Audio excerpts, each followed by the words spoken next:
الحمد لله الذي أنزل على عبده الكتاب ولم يجعل له عوجا والصلاة والسلام على نبينا وقدوتنا وحبيبنا محمد وعلى آله وصحبه ومن والاه.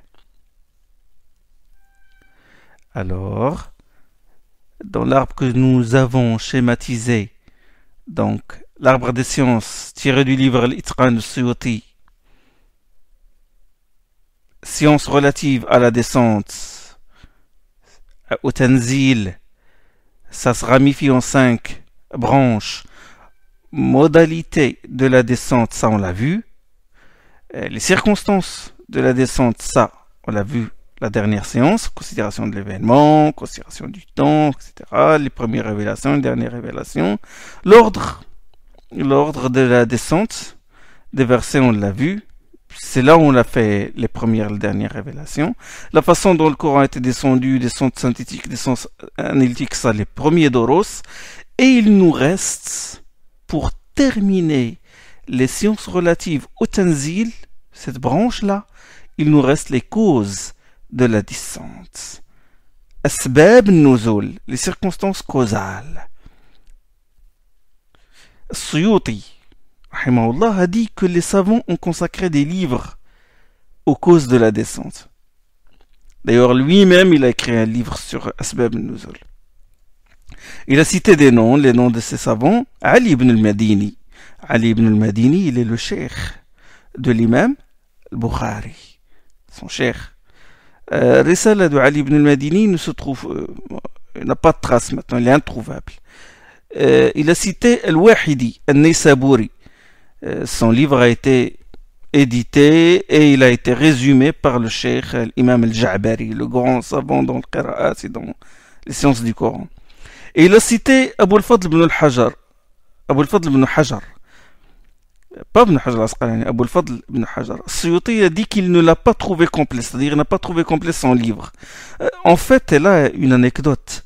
C'est qu'Abu al-Fadl ibn Hajar a commencé son livre sur les causes de la révélation et il est mort avant de le terminer.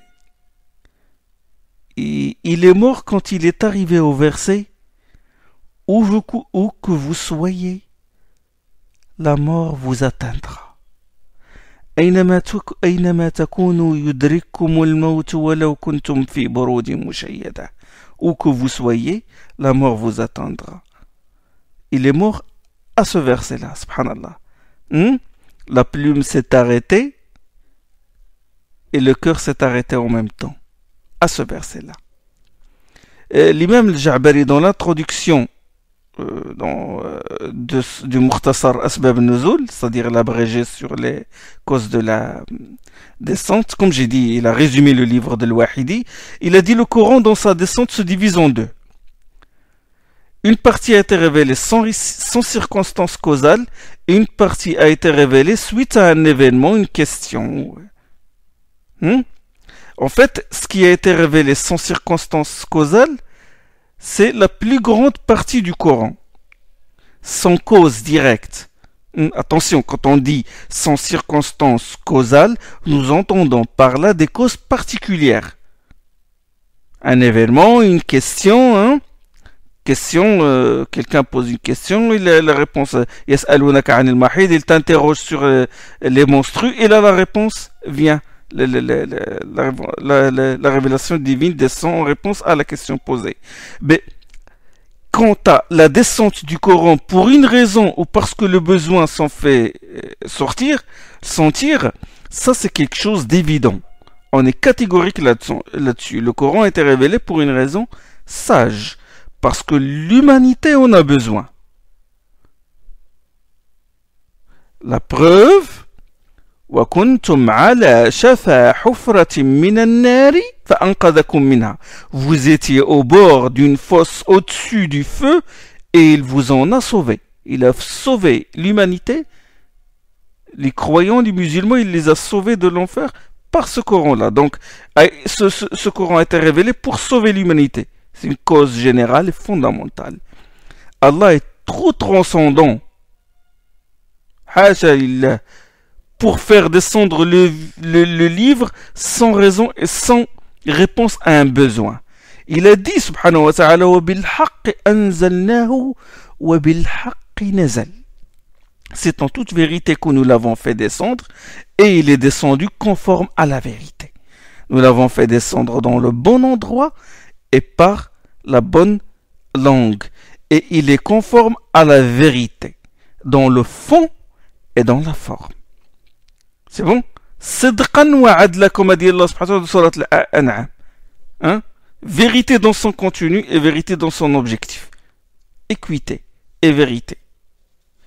Donc, c'est pour une raison sage qu'Allah subhanahu wa ta'ala fait descendre son livre. Et Allah, il a décrit son livre, et il a assimilé, il a dit que c'est un remède. Il a dit وَنُنَزِّلُ مِنَ الْقُرْآنِ مَا هُوَ شِفَاءٌ وَرَحْمَةٌ لِلْمُؤْمِنِينَ. Il a dit, nous révélons dans ce Coran ce qui constitue une guérison et une miséricorde pour les croyants. Surat Isra. Et les gens ont besoin de remèdes pour guérir leur corps et leur cœur. Et le Coran sert à ça. Ruqya, guérir le corps des maladies, et le cœur de shirk, guérir le cœur de l'associationnisme, de la bid'a, de la haine, l'envie, et tous ces mots-là qui gangrènent les cœurs et qui sont plus graves que les maladies du corps. À quoi sert la connaissance des circonstances causales? À quoi sert? Elles servent, cette connaissance a beaucoup d'utilité. Elle aide à comprendre certains versets ambigus. Quand on examine les causes qui entourent un verset, cela nous aide à le comprendre et à dissiper toute ambiguïté qui l'entoure. C'est très important de connaître la cause, les circonstances causales. Ça aide. L'exégète, il les utilise, les circonstances, pour expliquer un verset ou un passage coranique. Exemple, quand Allah subhanahu wa ta'ala, il dit وَلِلَّهِ الْمَشْرِقُ وَالْمَغْرِبُ فَأَيْنَمَا تُوَلُّوا فَثَمَّ وَجْهُ اللَّهِ. À Allah appartient l'Orient et l'Occident, où que vous tourniez, là est la face d'Allah. Dans Surat Al-Baqarah. Quelqu'un va dire, écoutez les gars, là où se trouve le fidèle, sa prière est bonne. La qibla n'est pas une condition de la validité de la prière. La preuve, donne-nous la preuve. La preuve, أَيْنَمَا وَلِلَّهِ الْمَشْرِقُ وَالْمَغْرِبُ فَأَيْنَمَا تُوَلُّوا فَثَمَّ وَجْهُ اللَّهِ. Il dit, voilà, Allah appartient à l'Orient et l'Occident. Où que vous tourniez, c'est bon, c'est la qibla, c'est la face d'Allah. On va lui dire non. Ce verset a été révélé à propos de compagnons qui, lors d'un voyage, avaient fait halte à un endroit où il faisait très noir. Et certains de ces compagnons ont dit la qibla est dans telle direction, et ils l'ont marqué par un trait, et d'autres ont fait la prière. D'autres ont dit non, c'est dans telle autre direction, et ils ont marqué les traits. Et quand le soleil s'est levé, ils s'aperçurent qu'ils n'ont pas prié dans la bonne direction, dans la direction rituelle, la qibla. Et quand ils retournèrent de leur voyage, ils interrogèrent le prophète sallam, qui se tut à un moment, puis reçut la révélation.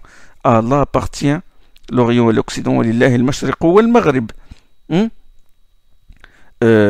Ça, c'est un hadith, c'est une histoire, donc c'est une circonstance qui nous montre, qui nous explique ce verset-là. Le hadith Ibn Omar a dit que lors de ses déplacements, le prophète sallallahu alayhi wa sallam faisait la prière surrogatoire dans la direction où l'orientait sa monture.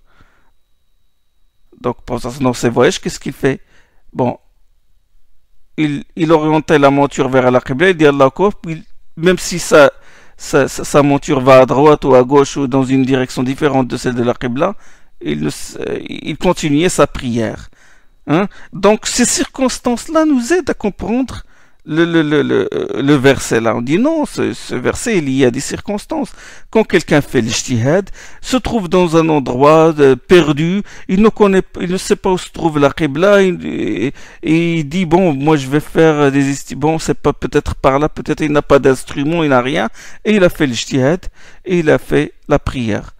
Là, on va lui dire, oui, lillahi al-mashriq wal-maghrib, là où que vous tourniez, c'est la qibla. Mais cela n'est pas une preuve pour dire, parce que là, ça va à l'encontre des versets péremptoires où Allah subhanahu wa ta'ala dit فَوَلُّوا وُجُوهَكُمْ شَطْرَ الْمَسْجِدِ الْحَرَامِ. Tournez-vous vers la mosquée Al-Haram, vers la Kaaba. C'est bon? Donc ça aide, attention.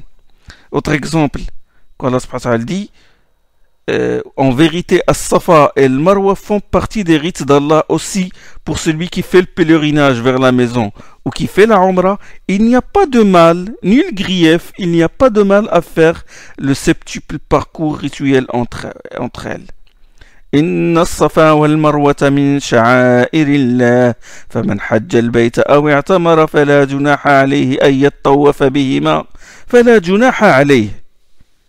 Donc dans le sens littéral de ce verset, le tawaf, le sa'i entre Safa et Marwa, le septuple parcours entre Safa et Marwa n'est pas obligatoire si on lit ce verset là comme ça.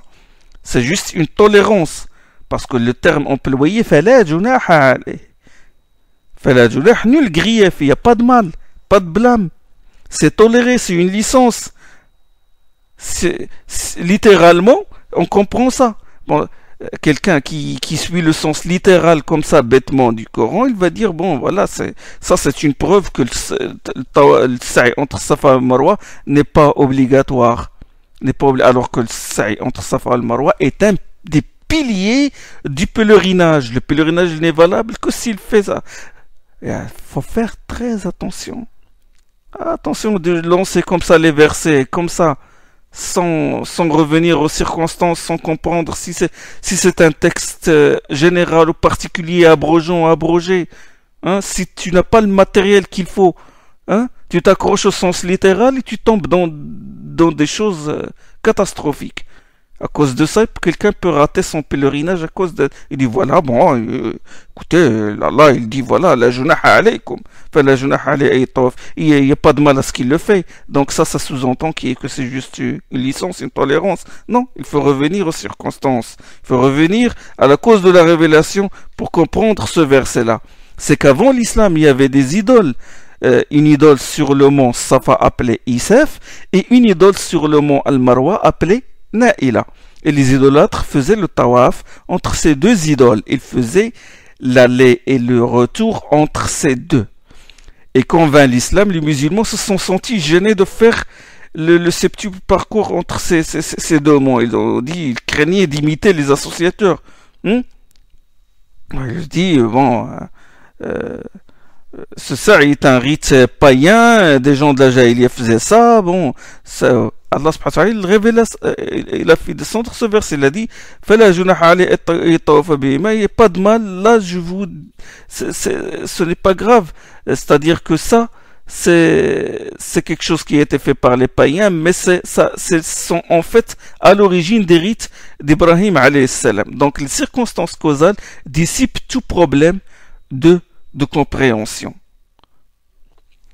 Autre exemple, bon, tous ces exemples, attention, tous ces exemples-là se trouvent dans l'Itqan de Suyuti.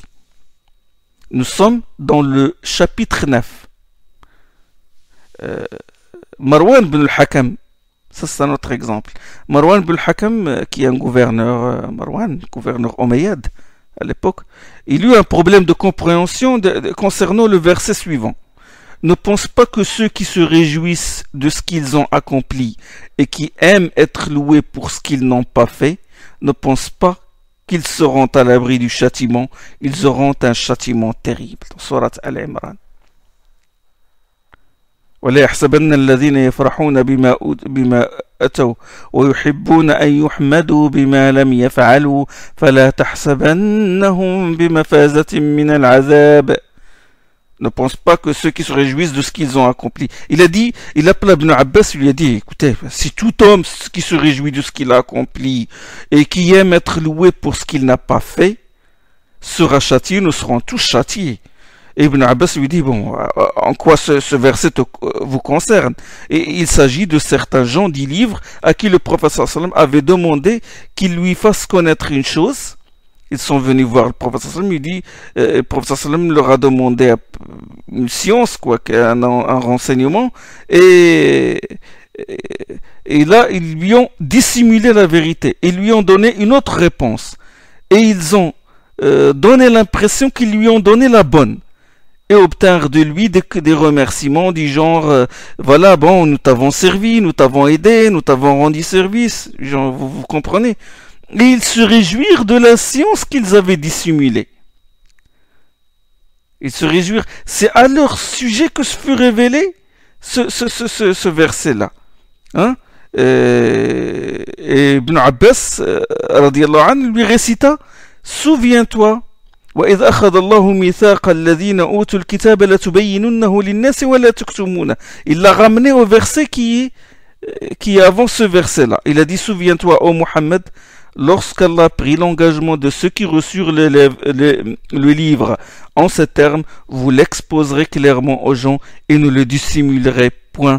Or ils le laissèrent derrière eux et l'échangèrent contre un prix infime.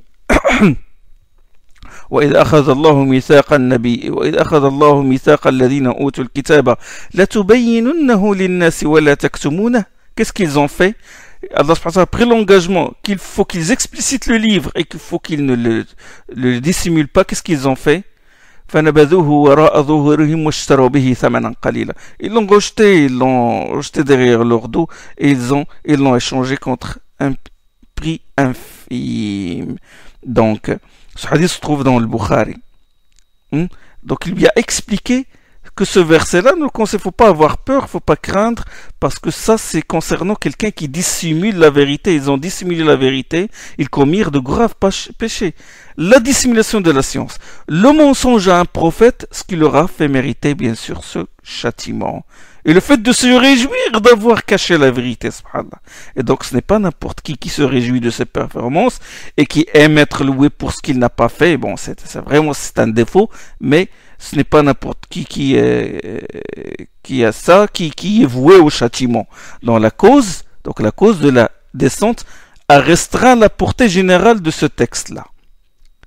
D'ailleurs, Suyuti, il a posé la question: qu'est-ce qui doit être pris en considération? Est-ce que la généralité du texte ou le sens particulier de la révélation de ce texte-là? Qu'est-ce qui compte? Sur quoi on doit se baser? La réponse, ce qui compte, c'est la généralité du texte. Ça, c'est une qaïda, c'est une règle. Ce qui compte, c'est la généralité du texte et non pas le sens particulier des circonstances causales. Suyuti a donné beaucoup d'exemples où on se base sur la généralité du texte. C'est-à-dire que quand Allah révèle, par exemple, fait descendre un verset sur quelqu'un de particulier, ça ne veut pas dire que l'énoncé juridique s'applique sur lui tout simplement. Il n'est pas général, non. Et les compagnons ont toujours pris les versets dans leur portée générale. Comme les versets sur Zihar, le Zihar. Suyuti, il a donné l'exemple du Zihar qui a été révélé sur ce qui s'est passé entre Salama ibn Sakhr et son épouse. Le Zihar, il consiste à s'interdire toute relation sexuelle avec sa femme en prononçant la formule en disant: tu es pour moi comme le dos de ma mère. Anti minni kadhahri ummi. C'est ce qu'on appelle zahar. Zahar, ça vient du zahar, le dos. Dire: tu es pour moi comme le dos de ma mère, c'est-à-dire comme une femme à tout jamais interdite. La femme reste frappée d'interdiction tant que le mari ne s'acquitte pas de l'expiation prescrite, la kafara, qui est l'affranchissement d'un esclave, en cas d'impossibilité le jeûne de 2 mois consécutifs, et en cas d'impossibilité la nourriture de 60 pauvres. Le verset en question se trouve dans Surat al-Mujadala, Surat 58. الذين يظاهرون منكم نسائهم ما هن أمهاتهن. Ça, les versets sur le zihar. Donc, les compagnons, ils se sont basés sur le sens, sur l'énoncé juridique général. Ils n'ont pas appliqué seulement à Sakhr et à Salama ibn Sakhr et son épouse. D'accord? Ces versets-là concernent n'importe qui fait le zihar, qui fait ça. Il est tenu de l'expiation prescrite. L'énoncé de ces versets ne se limite pas à Salama ibn Sakhr ou à Aws ibn Samit, parce qu'il a été révélé aussi, il a été révélé au sujet de Aws ibn Samit et son épouse. son épouse Khawla, radiallahu anha. Ça c'est un exemple. Un autre exemple, l'exemple du serment d'anathème, li'an, quand le mari jure que sa femme a commis l'adultère. Hein? Les versets sur le li'an se trouvent dans le début de la sourate An-Nur, sourate 24. Hein? Ces versets-là ont été révélés sur Hilal ibn Umayya et son épouse. Hein? Il a accusé sa femme d'adultère. Mais les versets sont généraux, c'est-à-dire le mari témoigne 5 fois, il jure, il prend Allah à témoin que sa femme a commis l'adultère. Et la femme aussi, elle témoigne 5 fois qu'elle est innocente. Si cela se passe comme ça, ben le juge sépare le couple. C'est ce qu'on appelle l'i'an, le serment d'anathème. Il a été révélé à propos de l'histoire de Hilal ibn Umayya et son épouse, mais le texte général, il s'applique à tout le monde qui a commis ce li'an. Exemple, par exemple, de la peine prévue pour l'imputation calomnieuse de la fornication, al-qadf. Les versets se trouvent aussi dans le début de la sourate An-Nur, 80 coups de fouet. فَجْلِدُوهُمْ 80 جلدة والذين يرمون المحصنات ثم لم يأتوا بأربعة شهداء فَجْلِدُوهُمْ 80 جلدة. 80 coups de fouet aux calomniateurs qui n'apportent pas de témoins. Les versets ont été révélés, ces versets-là ont été révélés pour innocenter Aïcha dans l'histoire de l'Ifk, dans la bataille de Bani al-Mustalaq, la calomnie dont elle a été victime. Ces versets-là ont été révélés pour l'innocenter, et dans ces versets-là on trouve l'énoncé juridique, c'est-à-dire la peine dont est passible celui qui calomnie une femme, qui l'accuse d'adultère, et qui n'a pas apporté 4 témoins, ben il reçoit 80 coups de fouet. Oui, l'islam ne joue pas avec l'honneur d'une femme, attention. Et la loi s'applique à tout le monde, elle est générale, bien qu'on connaît les circonstances causales. Pourquoi Ibn Abbas a limité ce verset-là? Le verset que j'ai cité, ne pense pas que ceux qui se réjouissent, bien que il l'a limité à sa cause, c'est-à-dire aux gens du livre qui ont dissimulé la réponse. Bien que, comme je viens de le dire, que ce qui compte, c'est la généralité du texte et non pas le sens particulier de la cause. Hein? Il a limité. Suyuti, il a répondu que la question de la généralité du texte n'a pas échappé à Ibn Abbas. Ibn Abbas sait que les textes sont généraux à la base. Hein? Le fait que le texte soit plus général que sa cause, ça, Ibn Abbas, il le connaît. Mais Ibn Abbas a expliqué que le sens de ce verset est particulier et non général. Le sens de ce verset-là est particulier et non pas, il n'a pas un sens général. Cela est comparable, comme a dit Suyuti, à l'explication par le prophète sallallahu alayhi wa sallam de l'injustice dans la parole d'Allah. Ceux qui croient et ne mêlent leur foi d'aucune injustice, ceux-là seront à l'abri et seront bien guidés. الذين آمنوا ولم يلبسوا إيمانهم بظلم أولئك لهم الأمن وأولئك لهم الأمن وهم مهتدون. Sourate Al-An'am. Ceux qui croient et ne mêlent leur foi d'aucune injustice, ceux-là seront à l'abri et bien guidés. Les compagnons, ils comprenaient la langue arabe. الذين آمنوا ولم يلبسوا إيمانهم بظلم.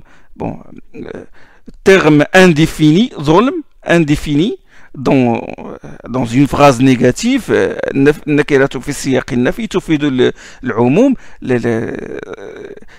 ils ont compris la langue arabe, ils sont des gens éloquents.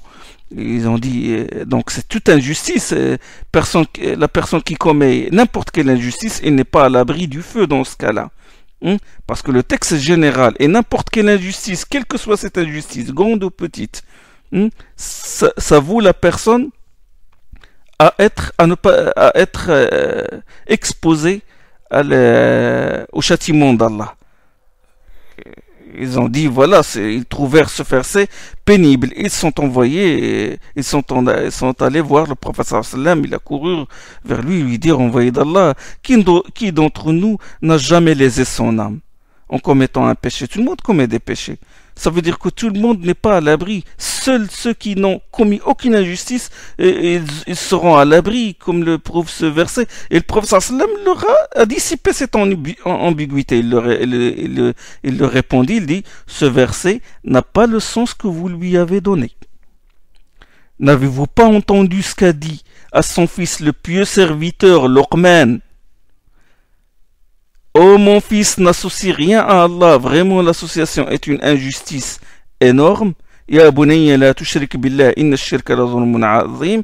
Il s'agit de l'association de quelque chose à Allah. Donc, ceux qui croient et ne mêlent leur foi d'aucune injustice veut dire ceux qui croient et ne mêlent leur foi d'aucun shirk, d'aucune association. Ceux-là seront à l'abri.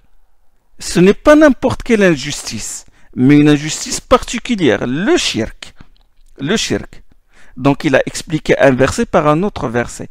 Il a restreint, là on touche les usul, il a restreint la portée générale du verset qui se trouve dans Surat Al-An'am par le verset qui se trouve dans Surat Luqman. Et ça a besoin d'un examen approfondi du savant, du usul. Ibn Abbas sait que le texte, qu'à la base on prend un tiers argument de la généralité des textes. Mais là, il a restreint sa portée parce qu'il a une grande compréhension des textes en général.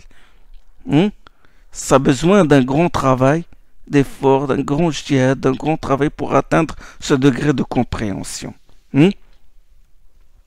Donc le sens voulu par ce verset n'est pas un sens général, comme cela apparaît, mais un sens particulier. Ça, c'est une question des usul. L'importance des circonstances causales, comment il aide à comprendre un texte. Donc il y a des causes qui particularisent le sens des textes généraux.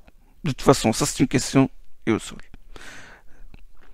Alors, la première mas'ala traitée, c'est l'utilité de la connaissance des circonstances causales. Ça, nous venons de le dire. La deuxième mas'ala, c'est la généralité du texte et le sens particulier de la cause. Ça, nous voulons de le faire aussi. La troisième mas'ala, on ne peut dire que telle circonstance, là, on ne peut dire, troisième mas'ala maintenant est arrivé, troisième question, on ne peut dire que telle circonstance est la cause de la descente de tel verset ou tel passage que si cette connaissance est rapportée, cette circonstance, pardon, est rapportée par un compagnon, c'est-à-dire un récit avec sa chaîne de rapporteurs. On peut accepter les propos du tabi'in si la chaîne de rapporteurs est sûre. Et si ce tabi'i, j'entends par tabi'i la première génération, c'est-à-dire les pieux successeurs, les disciples des compagnons, si ce tabi'i fait partie des imams en matière d'exégèse, c'est-à-dire des imams qui avaient reçu les enseignements des compagnons comme Mujahid, Ikrima, Sa'id ibn Jubair. Donc, il faut aussi, vous avez compris ça, on ne peut dire que tel texte, telle circonstance est la cause de la descente de tel verset que si on dispose d'un texte, d'un dire canonique, d'une parole d'un compagnon ou d'un tabi'i. Et il faut que ce texte-là soit authentique. Et il faut aussi examiner l'expression employée par le compagnon à ce titre. Quand le compagnon dit ce verset a été descendu dans cette circonstance au sujet d'un tel, nazalatil ayatu fi kada. On la trouve dans les livres d'exégèse.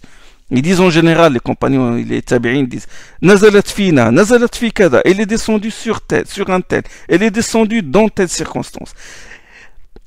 Est-ce qu'on considère la circonstance comme cause de la révélation de ce verset? Quand il dit ça, est-ce qu'on le considère comme une cause de la vérité? Sabab nuzul huwa hada. Là, il y a divergence entre les savants. Là, on entre un peu dans des détails subtils de l'exégèse. Il y a des divergences entre les savants sur cette expression-là. Cette expression.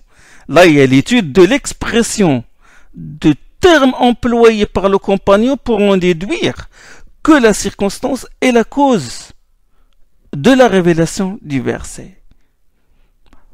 Il se peut qu'il dit, il est descendu, que ce verset est descendu dans telle circonstance, mais il ne veut pas dire que c'est la cause, il veut juste donner une explication, tout simplement. Ou il veut dire que le verset a été révélé en même temps que cet événement-là, ou suite à cet événement-là, mais pas la cause directe. Suyuti, il a cité différents avis. Parce que parfois, bon, comme j'ai dit, ils disent ça.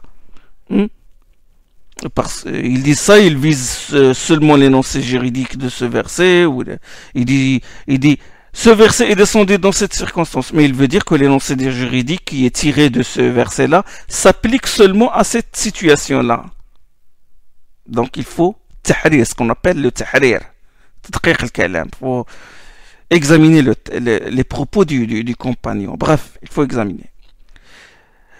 Il faut aussi que la circonstance causale, j'entre dans les conditions, il faut que la circonstance causale soit proche dans le temps de la descente du verset auquel elle correspond. Quand l'imam al-Wahidi, par exemple, l'imam al-Wahidi dit dans son livre sur les causes de la révélation, il dit que la sourate l'éléphant a été descendue à cause de la venue d'Abraha, l'Abyssin, pour détruire le Kaaba.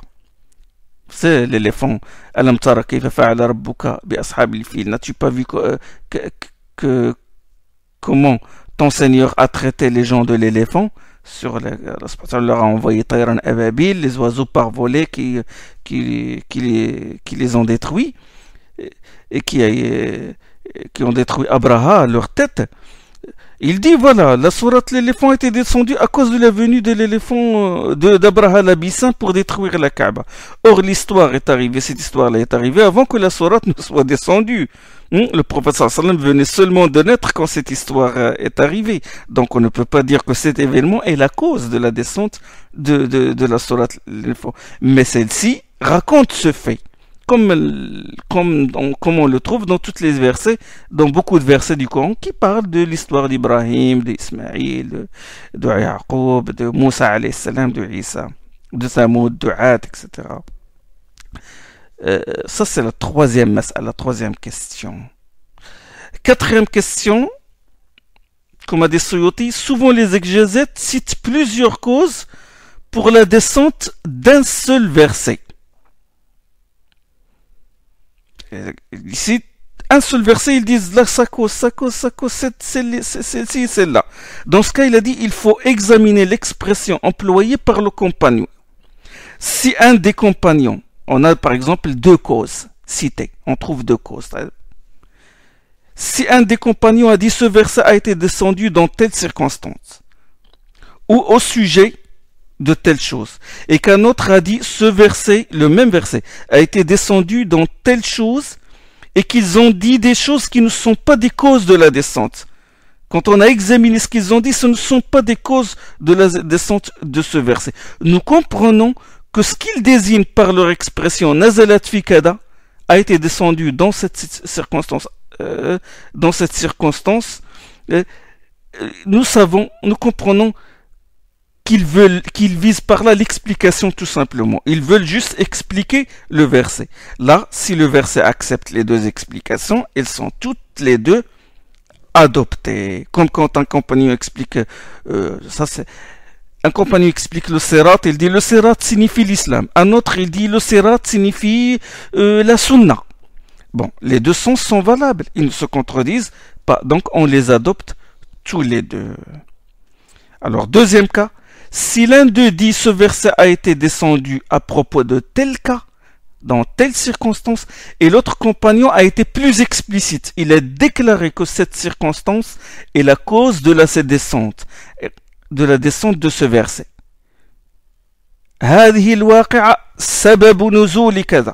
Ce verset, cette circonstance a été la cause. Il déclare clairement. Et que les deux propos tenus par les compagnons diffèrent. Là, il faut opter pour ce dernier, c'est-à-dire par le propos explicite. Exemple. Le verset où Allah subhanahu wa ta'ala dit Nisa'ukum harthun lakum fa'tu harthakum anna shi'tum.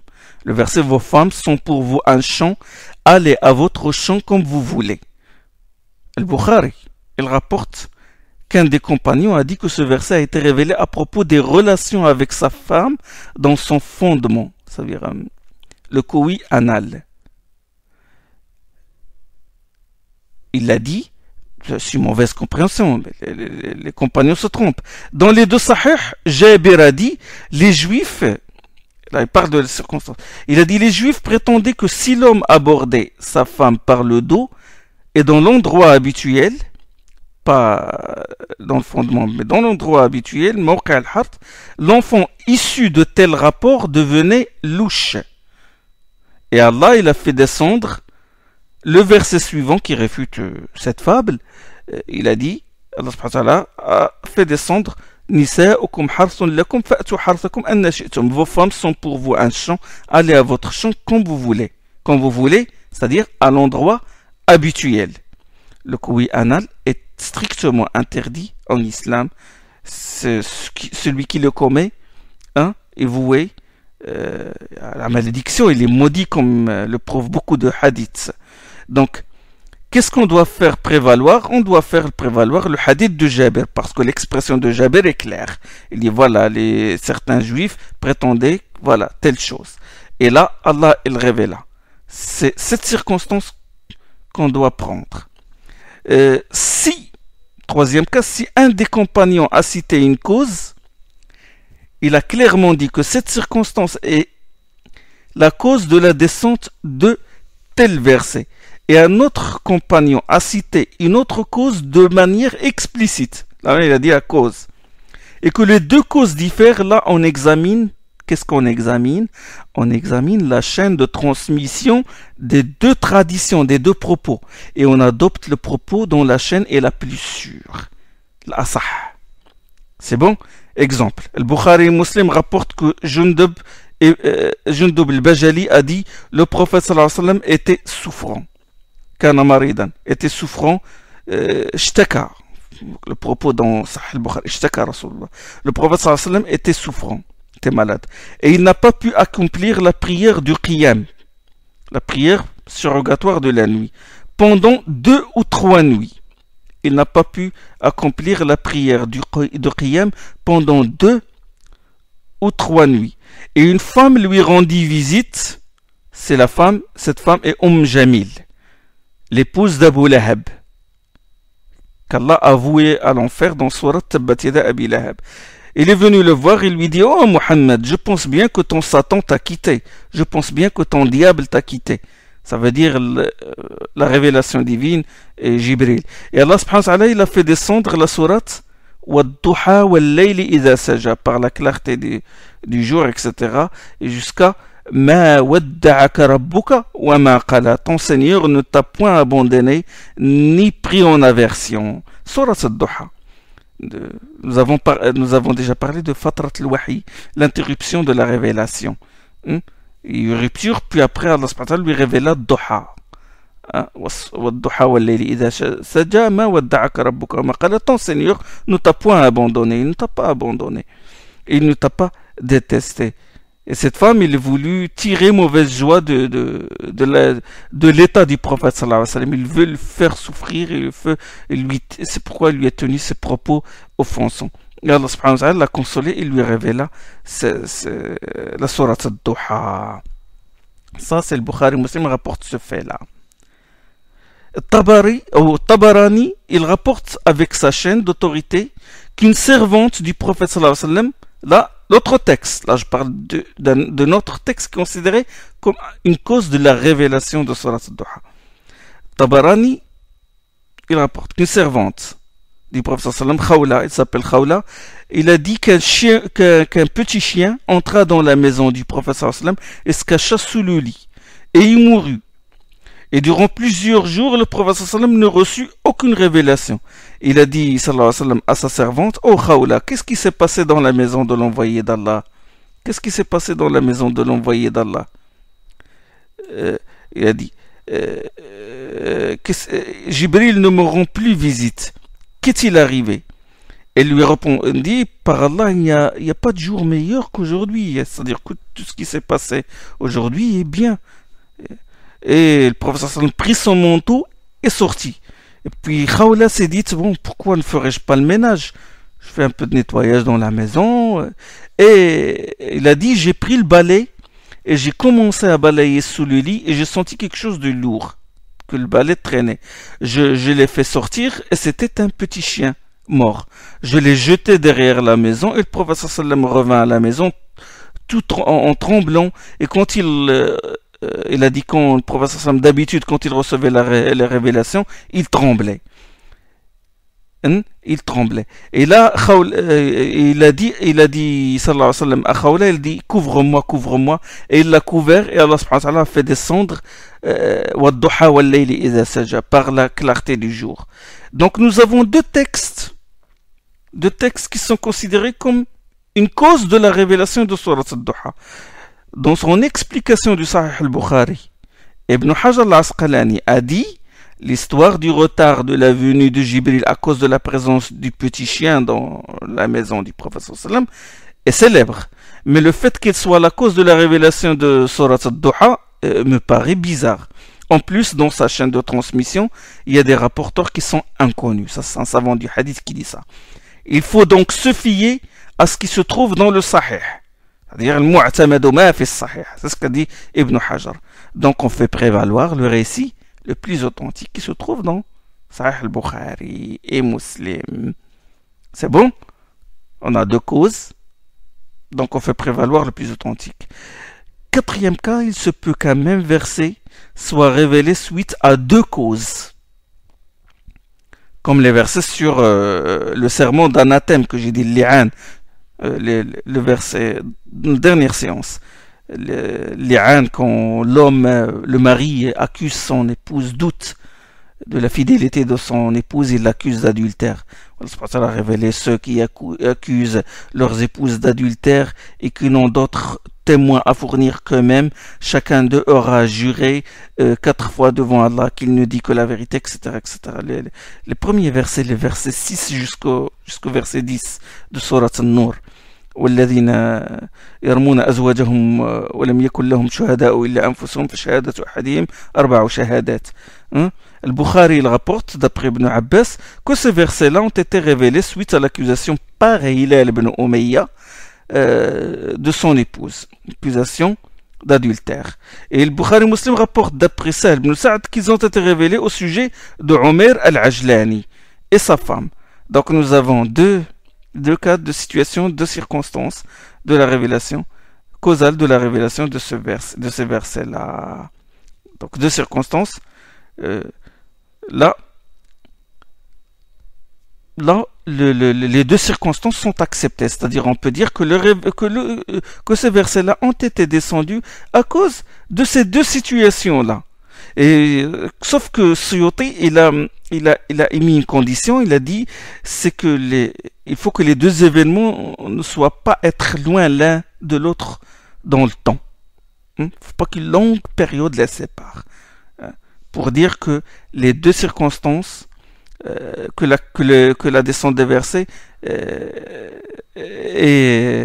c'est-à-dire accepte les deux circonstances. Cinquième cas, si on ne peut pas réunir les causes, on ne peut pas. On ne peut pas, dans le travail du mujtahid, de l'exégèse, utilise tous les moyens, il examine l'expression de chacun des compagnons, il regarde l'authenticité des textes, etc. Et puis là, il n'arrive pas il ne peut pas rejeter ni l'une ni l'autre des circonstances. Là, si on ne peut pas réunir les causes, ou si les causes se contredisent, ou si on n'arrive pas à réunir, on peut dire que le verset a été révélé plus d'une fois, 2 ou 3 fois selon les causes.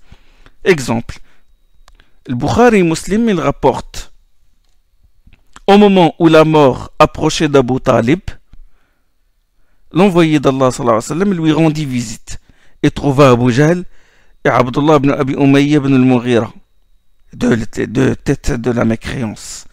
Il les trouva à son chevet. Et le prophète sallallahu alayhi wa sallam dit, mon oncle, dit, Abu Talib était vraiment proche de la mort, il dit, il n'est de Dieu si ce n'est Allah, afin que par ces mots, je te défendrai auprès d'Allah. يا عمي قل لا إله إلا الله كلمة أشهد لك بها عند الله. Je te défendrai par ces mots. Dis, il n'est de Dieu. Et Abu Jahl et Umayya ripostèrent. Il dit, oh Abu Talib, renonceras-tu à la confession de Abd al-Muttalib? Ils lui ont rappelé la confession de son père. Et tu vas rejeter la religion de tes parents, de tes ancêtres. Et le prophète sallam ne cessa de lui proposer de prononcer la profession de foi. Dis la ilaha illallah, dis la ilaha illallah. Et les deux mécréants ne cessèrent de lui répéter, à Abu Talib ce qu'il lui avait dit. Et de lui dissuader de le faire. Jusqu'à ce qu'Abu Talib dit, et ce fut sa dernière parole, il dit, il est sur la confession de Abd al-Muttalib. Huwa ala millati Abd al-Muttalib. Et il refusa de prononcer la shahada. Et l'envoyé d'Allah ne se découragea pas. Il dit, par Allah, je ne cesserai d'implorer le pardon pour toi tant qu'Allah ne me l'interdise pas. Ama wallahi la astaghfiranna laka ma lam unha anhu. C'est alors qu'Allah subhanahu wa ta'ala fit descendre. Il ne sied ni au prophète ni aux croyants d'implorer le pardon d'Allah en faveur des associateurs, fussent-ils leurs proches. Surat Bara'a, Surat Tawbah, Surat 9. ما كان للنبي والذين آمنوا أن يستغفروا للمشركين ولو كانوا أولي قربى. Là, Allah révéla ce verset à propos de cette circonstance. Ça, ce hadith-là, se trouve dans Sahih al-Bukhari, Sahih Muslim. Tirmidhi, il rapporte que Ali a dit, j'ai entendu un homme implorer le pardon d'Allah pour ses parents associateurs. Je lui dis, tu implores le pardon d'Allah pour tes parents alors qu'ils sont mouchriquins, qu'ils sont des polythéistes. Il me répondit, Ibrahim a bel et bien imploré le pardon pour son père. L'homme, il a répliqué. Et Ali a dit, j'en ai parlé à l'envoyé d'Allah et il reçut ces versets. Il ne sied ni aux prophètes ni aux croyants d'implorer le pardon d'Allah en faveur des associateurs, fussent-ils leurs proches. ما كان النبي والذين آمنوا أن يستغفروا للمشركين ولو كانوا أولي قربى من بعد ما تبين لهم أنهم أصحاب الجحيم. Et le reste du verset, et si Ibrahim avait imploré le pardon pour son père, c'est uniquement à cause d'une promesse qu'il lui avait faite jadis. Mais dès qu'il eut la certitude qu'il est un ennemi d'Allah, il le désavoua. وما كان استغفار إبراهيم لأبيه إلا عن موعدة وعدها إياه فلما تبين له أنه عدو لله تبرأ منه. Ça c'est dans sourate Bara'a, sourate, le même verset. Donc verset de circonstance. Donc, on va dire que le verset a été révélé deux fois. Suyuti a consacré un chapitre à la descente à plusieurs reprises d'un seul verset. C'est le chapitre 11. Il l'a appelé Ma takarrara nuzuluh. Beaucoup de savants soutiennent ça, c'est-à-dire que c'est possible qu'un verset soit répété plusieurs fois. Quelles en sont les raisons? Pourquoi? Les raisons sages. Raison sage, premièrement, pour montrer l'éminence du passage révélé, l'éminence de la révélation. Exemple, la Fatiha. Pour la raison que nous avons avancé, la grandeur, le mérite, Allah, pour montrer la grandeur de cette sourate, il l'a révélé, il l'a fait descendre deux fois. Et aussi quand la Qibla fut changée, parce que quand on sait que la Fatiha a été révélée à la Mecque, et quand la Qibla, l'orientation de la prière, elle était vers le Bayt al-Maqdis, la mosquée al-Aqsa, et quand Allah subhanahu wa ta'ala il a abrogé et il a fait descendre des versets pour tourner les croyants vers la Kaaba, certains peuvent penser que peut-être en abrogeant l'orientation, Allah a abrogé aussi certaines choses dans la prière, notamment la Fatiha.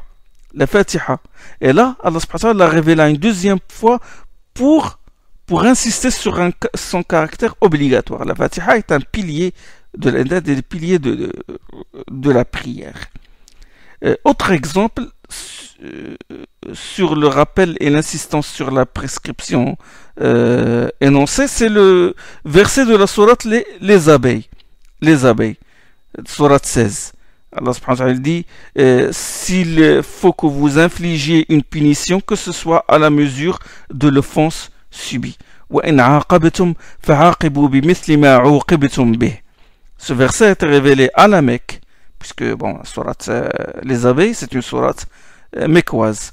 Et plus tard, à Médine, lors de la bataille de Uhud, la troisième année après l'hégire, les associateurs, ils ont tué Hamza et l'ont mutilé. Et lorsque le prophète sallam vit son corps, il fut très en colère. Et il dit, lorsqu'Allah me donnera la prochaine victoire sur Quraysh, je mutilerai 30 de leur corps. Et là, il reçut ce verset-là.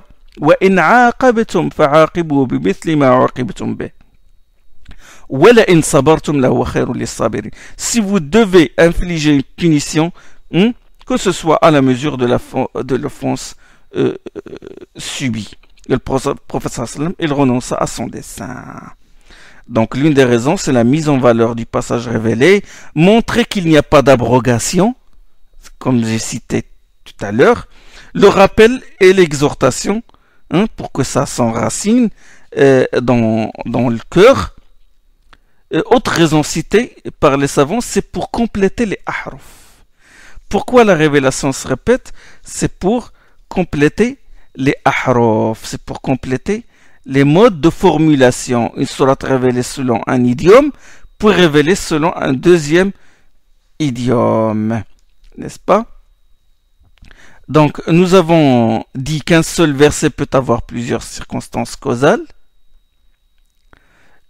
mais l'inverse aussi, c'est-à-dire un seul verset, une seule circonstance à l'origine de la révélation de plusieurs versets.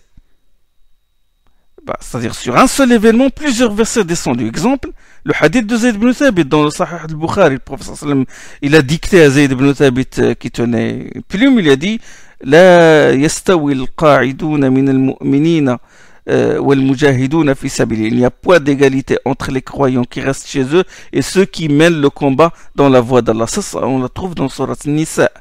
Il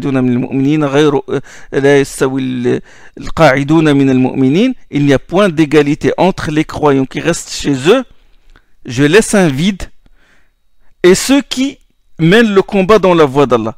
C'est ce qui a été révélé au départ. Et Ibn Maktoum, qui était aveugle, c'est le mu'adhin, c'est l'un des mu'adhin, Ibn Maktoum, avec Bilal et Ibn Mahdoura, les mu'adhin du prophète sallallahu alayhi wa sallam, était aveugle, et il était là, il a dit au envoyé d'Allah, mes yeux ont une infirmité, si je pouvais faire le djihad, je le ferais. Et avant que j'ai n'eût terminé d'écrire, le prophète sallam reçut une autre révélation. Exception faite de ceux qui ont une infirmité. Et le prophète sallam demande à Zayd de mettre exception faite de ceux qui ont une infirmité. Entre les deux phrases, il n'y a point d'égalité entre les croyants qui restent chez eux et ceux qui mènent le combat dans la voie d'Allah. Mais là, ici, ça c'est le tartil textuel, ça c'est une cause. Et pour la même cause maintenant, Ibn Abi Hatim, il rapporte que Zayd ibn Thabit a dit, j'écrivais une fois la révélation que recevait le prophète sallallahu alayhi wa sallam, j'avais encore la plume sur l'oreille, quand le prophète sallallahu alayhi wa sallam reçut la révélation sur le djihad, sur l'ordre de mener le djihad. Et là, un aveugle lui dit, comment? Il lui a dit, comment? Un aveugle est venu voir le prophète sallallahu alayhi wa sallam et lui dit, comment mènerais-je le djihad alors que je suis aveugle? C'est alors que Zayd ibn Thabit, toujours il raconte ça, il a dit, c'est alors que le passage suivant fut révélé, n'est pas astreint à combattre l'aveugle, le boiteux et le malade. Et ça, c'est un verset qui se trouve dans Surat al-Fath. Donc, deux versets différents pour une même cause. Versets de Surat Nisa et versets dans Surat al-Fath ont été révélés pour une seule cause. Bien sûr, dans tout ça, il faut examiner les propos des compagnons, examiner les faits, leurs moments, leurs dates et les chaînes de transmission. Bon, je vais voir l'arbre des sciences. Alors, j'ai les causes de la descente, ce qui a été révélé en dehors des circonstances causales, et ce qui a été révélé, ce qui a été descendu à la suite d'un événement, une question.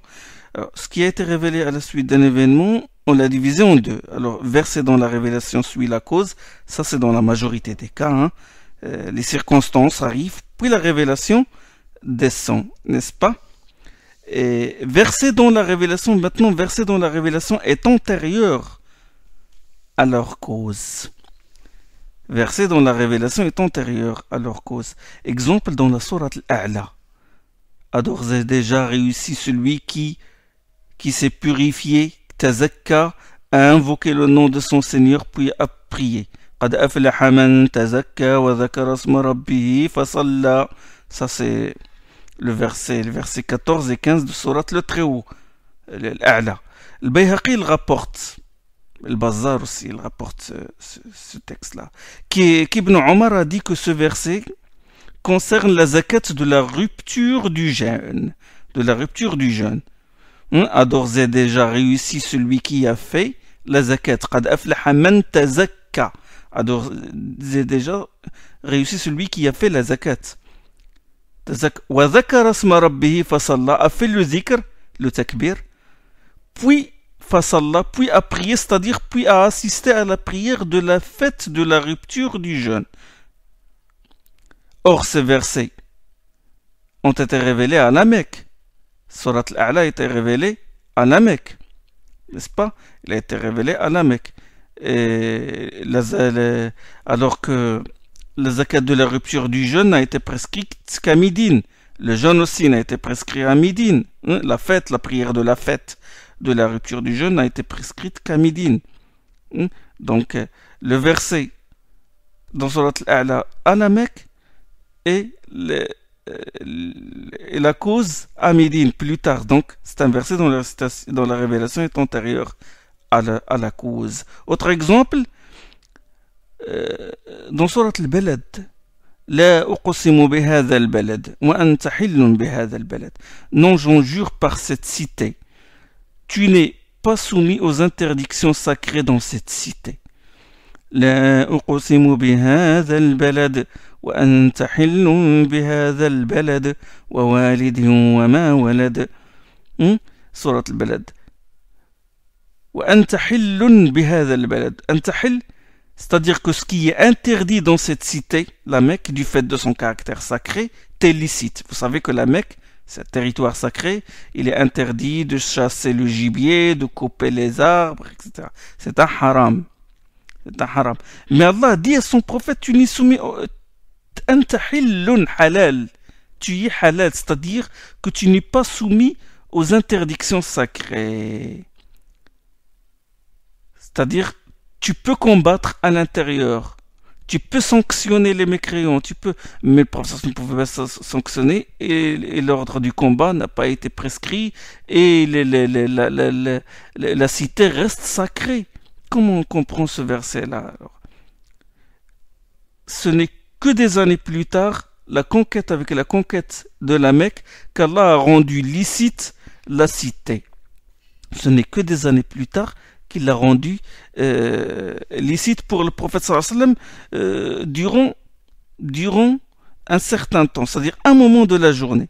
Il l'a rendu licite pour le prophète sallallahu alayhi wa sallam en particulier, pour qu'il combatte les polythéistes, c'est-à-dire la niwit de l'Hégire, la conquête de la Mecque. Le prophète sallallahu alayhi wa sallam est entré à la Mecque en tant que triomphateur. Et la cité était illicite au combat et aux autres interdictions. C'est-à-dire que en dehors de ce moment-là, elle est haram. Mais à l'exception de ce moment-là précis, Allah lui a rendu la cité licite. C'est un privilège accordé au prophète sallallahu alayhi wa sallam. Révélé à la Mecque et sa réalisation s'est produite des années plus tard. Un autre exemple, Qui donc tiendrait un meilleur discours que celui qui appelle les hommes à Allah, accomplit les œuvres pies et proclame, je me range parmi ceux qui se soumettent à Allah. وَمَنْ أَحْسَنُ قَوْلًا مِمَّنْ دَعَا إِلَى اللَّهِ وَعَمِلَ صَالِحًا وَقَالَ إِنَّنِي مِنَ الْمُسْلِمِينَ. وقال إنني من المسلمين. Ça c'est dans sourate Fussilat. Sourate Fussilat. Aïcha, Ibn Omar et Ikrima et d'autres ont dit que ce verset a été révélé au sujet des muaddin, de ceux qui font l'adhan. Or l'adhan n'a été prescrit qu'à Médine. L'adhan n'a été prescrit qu'à Médine. Et ce verset-là, la sourate Fussilat, sourate 41, a été révélé à la Mecque. Et Aïcha et Ibn Omar et Ikrima, ils disent ce verset-là a été révélé au sujet du muaddin. D'accord? Donc ce n'est que plus tard qu'il y eut la réalisation de ce verset-là. Ça, c'est un exemple où les versets du verset dont la révélation est antérieure à la cause. Alors dans l'arbre des sciences, concernant les versets qui ont été révélés suite à une cause, bon, ça se divise en deux circonstances causales uniques à l'occasion de la révélation d'un passage coranique. Deuxièmement, circonstances causales multiples entourant la révélation d'un passage coranique. Ça, on l'a fait, circonstances causales multiples, pour un même verset ou même passage. Circonstances causales uniques à l'occasion de la révélation d'un passage coranique, on a donné des exemples seulement que cette branche se divise en trois sous-branches, c'est-à-dire les circonstances causales, c'est soit à la suite c'est soit une question, soit un événement, soit une adéquation des passages révélés à des propos tenus par des compagnons.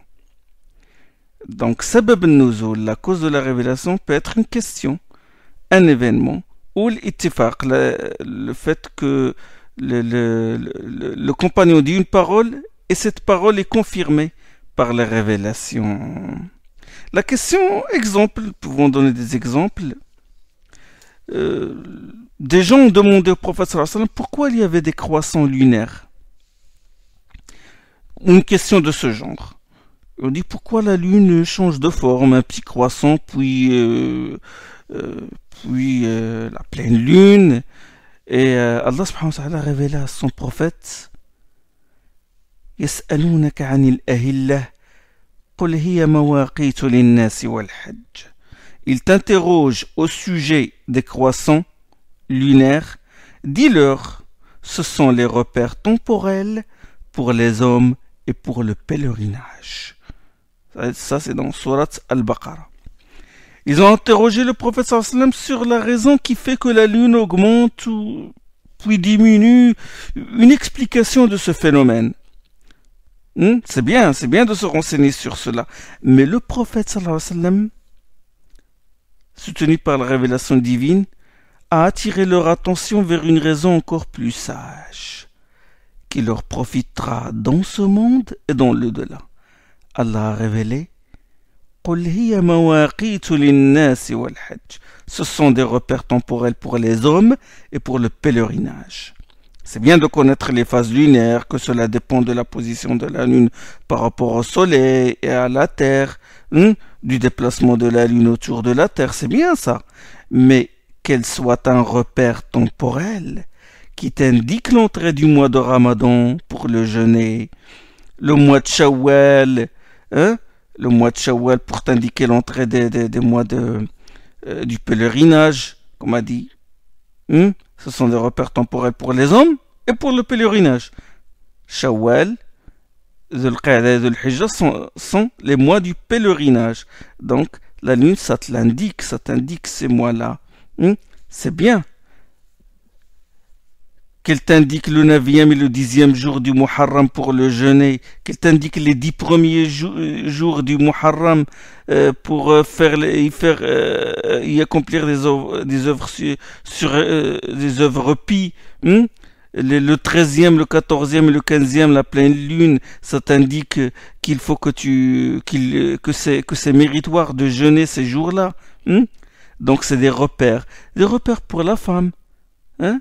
Le cas par exemple de la retraite de continence, la idda, la retraite de la femme en deuil, le deuil de 4 mois et 10 jours. Ça te donne, le croissant linéaire te donne ces repères-là. Ça c'est encore plus méritoire et c'est encore mieux. Donc le prophète sallam a attiré leur attention vers quelque chose de meilleur, quelque chose qui leur profite dans ce bas monde et dans l'au-delà. Ça, c'est une réponse sage de la part du prophète sallallahu alayhi wa sallam. Donc en réponse à une question, je vous ai donné cet exemple. Et deuxièmement, suite à un événement, on a cité des exemples. C'est plus nombreux. Troisièmement, et c'est ce que nous n'avons pas abordé encore, c'est la descente de versets comme ils ont été prononcés par certains compagnons. Ça, Suyuti lui a consacré un chapitre. C'est le 10e chapitre. النوع العاشر فيما نزل من القرآن على لسان بعض الصحابة. Il a dit, c'est l'un des aspects des causes de la descente. Voilà ce qu'il a dit. Suyuti, c'est l'un des aspects de la cause de la descente et c'est dans sa majorité des révélations en accord avec les propos de Omar ibn Khattab radiyallahu anhu. Et ça, le prophète sallam en a témoigné.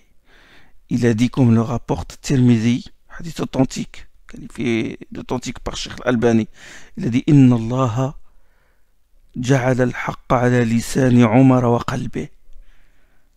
La vérité, Allah a fait que la vérité sort de la bouche de Omar et loge dans son cœur.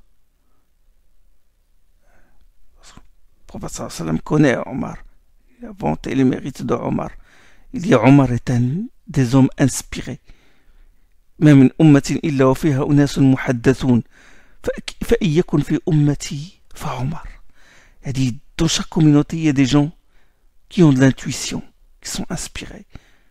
S'il y en a un dans ma communauté, ce sera bel et bien Omar ibn Khattab. Omar radiyallahu anhu lui-même, comme le rapporte le Bukhari, il a dit dans 3 occasions, j'ai proposé un avis que mon Seigneur a confirmé dans sa révélation.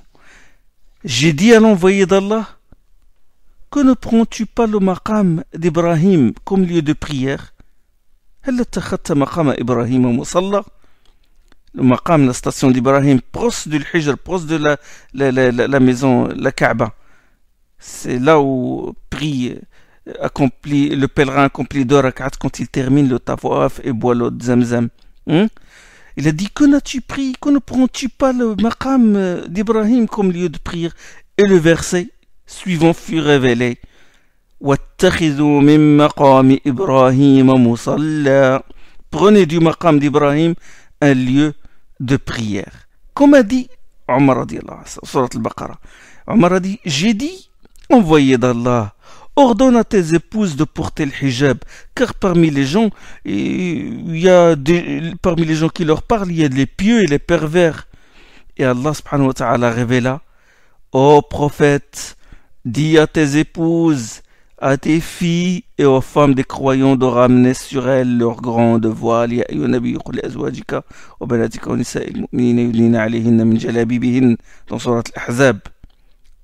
Et quand les femmes du prophète sallallahu alayhi wa sallam, des femmes du prophète sallallahu alayhi wa sallam, complotèrent contre lui à cause d'une affaire de jalousie, je leur dis, c'est Omar qui parle, il dit, je leur dis, il se peut que s'il vous répudie, son Seigneur vous remplace par des épouses meilleures que vous. Et Allah subhanahu wa ta'ala a révélé dans Surat Al-Tahrim, il a révélé ce passage-là exactement qu'a dit, ce mot, cette phrase qu'a prononcé Omar radiyallahu anhu. Il se peut que s'il vous répudie, son Seigneur vous remplace par des épouses meilleures que vous. En vérité, pas seulement ces 3 occasions, dans ces 3 occasions que Omar a dit des propos conformes à la révélation, à plusieurs occasions. Une fois, quand il fut révélé le verset de Surat al-Mu'minun, certes nous avons créé l'homme d'un extrait d'argile, et là Omar écoutait, nous avons créé l'homme d'un extrait d'argile. Omar écoutait attentivement ثم جعلناه نطفة في قرار مكين, dont nous avons fait ensuite une goutte de sperme logée dans un réceptacle bien protégé. ثم جعلنا النطفة علقة فجعلنا العلقة ثم جعلنا النطفة علقة فجعلنا العلقة مضغة فجعلنا المضغة عظاما فكسونا العظام لحما. C'est-à-dire tout le reste de ce verset-là que le prophète recevait d'Allah, un caillou de sang, puis un morceau de chair, puis le morceau de chair on en fait des os, puis on couvre les os avec de la chair. Tous ces passages merveilleux, ces passages de la création de l'homme. Et Omar écoutait, puis Omar a dit Fatabarakallahu ahsanul khaliqin. Quand il a entendu ces paroles, il a dit Fatabarakallahu ahsanul khaliqin. Il s'est exclamé, il dit béni soit Allah, le meilleur des créateurs. Et juste après, il fut révélé Fatabarakallahu ahsanul khaliqin. Le verset s'est conclu par les propos même d'Omar ibn al-Khattab. Subhanallah. Le cœur du croyant est comme l'a décrit Allah subhanahu wa ta'ala dans Surat An-Nur, comme un cristal. Hein? مثل نوره كمشكاة فيها مصباح المصباح في زجاجة الزجاجة كأنها كوكب دري. L'image de sa lumière, la lumière d'Allah, est une niche où se trouve, c'est-à-dire la lumière d'Allah dans le cœur du croyant, est une niche où se trouve une lampe. La lampe est dans un cristal. Le cristal, on dirait un astre étincelant. Un cristal. Il voit la vérité à travers sa limpidité et sa transparence, comme a dit Ibn al-Qayyim, rahimahullah. Les péchés, ils troublent la transparence du cristal, comme la rouille dans la glace, comme a dit le prophète dans un autre hadith, dans un hadith, il assimile le cœur du croyant à une glace, et puis la rouille, c'est les péchés. La transparence, il regarde la vérité à travers la transparence. Quand il n'y a plus de rien qui trouble cette transparence, il voit la vérité claire. Omar a atteint un degré de foi très élevé. Parfois le voile entre son cœur et la vérité s'évanouit. Il dit des paroles lumineuses qui concordent avec les paroles d'Allah subhanahu wa ta'ala. L'ihsan, comme a dit le prophète sallam, c'est adorer Allah comme si on le voyait. Voilà, nous avons donné cet exemple-là avec lequel on a clôturé toute la branche des sciences relatives à la descente du Coran, avec ces 5 sous-branches. Modalité de sa descente, les circonstances de la descente du Coran, les causes de la descente du Coran, ordre de la descente des versets du Coran et la façon dont le Coran a été descendu. Nous avons terminé, alhamdoulilah, cette branche. Nous allons passer la prochaine fois nous allons attaquer une autre branche, ce soit le tartil, science relative à l'agencement des sourates et des versets, ou le tadouin, incha'Allah. Subhanakallahum bihamdik. أشهد أن لا إله إلا أنت أستغفرك وأتوب إليك.